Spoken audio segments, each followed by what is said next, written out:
Bangladesh cricket টিমের সর্বকালের সেরা ক্যাপ্টেন মাশরাফি বিন মর্তুজা। এই হিরো কিন্তু জিরোদের লিস্টে নিজের নামটি সম্মানের সাথে চতুর্থ স্থানে ডিপোজিট করে রেখেছেন এবং নিজের পাশে সাবেক স্পিনার মোহাম্মদ রফিককে বসিয়ে রেখেছেন। কারণ দুইজনই ওয়ানডে ক্রিকেটে সর্বমোট 15 বার করে 0 রানে আউট হয়েছেন।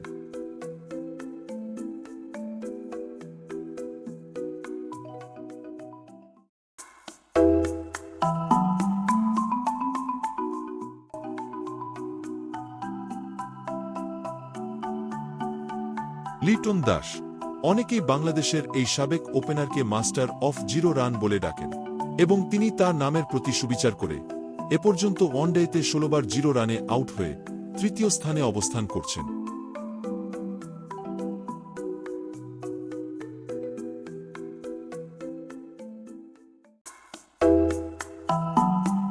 জিরো রানের কিং হবার প্রতিযোগিতায় দ্বিতীয় স্থানে রয়েছেন বাংলাদেশ ক্রিকেট টিমের সাবেক top order batsman Habibul Bashar Suman. তিনি তার ক্যারিয়ারে 18 বার 0 রানে আউট হয়ে অল্পের জন্য শিরোপাটি নিজের করতে পারেননি। তথাপি বাংলাদেশ তাকে স্মরণ রাখবে এতগুলি 0 রানে আউট হবার মতো সুনাম অর্জন করবার জন্য।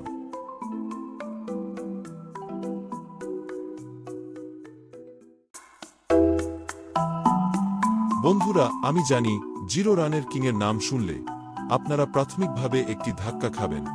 অবিশ্বাস্য হলেও সত্যি যে বাংলাদেশের সর্বকালের সেরা ব্যাটসম্যানই কিং অফ 0 রানের মুকুট মাথায় দিয়ে সিংহাসনে বসে আছেন সাবেক ক্যাপ্টেন ওপেনার তামিম ইকবাল, যিনি তার ওয়ানডে ইন্টারন্যাশনাল ক্রিকেট ক্যারিয়ারে সর্বমোট 19 বার 0 রানে আউট হয়ে এমন রেকর্ড গড়েছেন যা ভাঙতে একমাত্র একজনই পারবে বলে ধারণা করা যায়।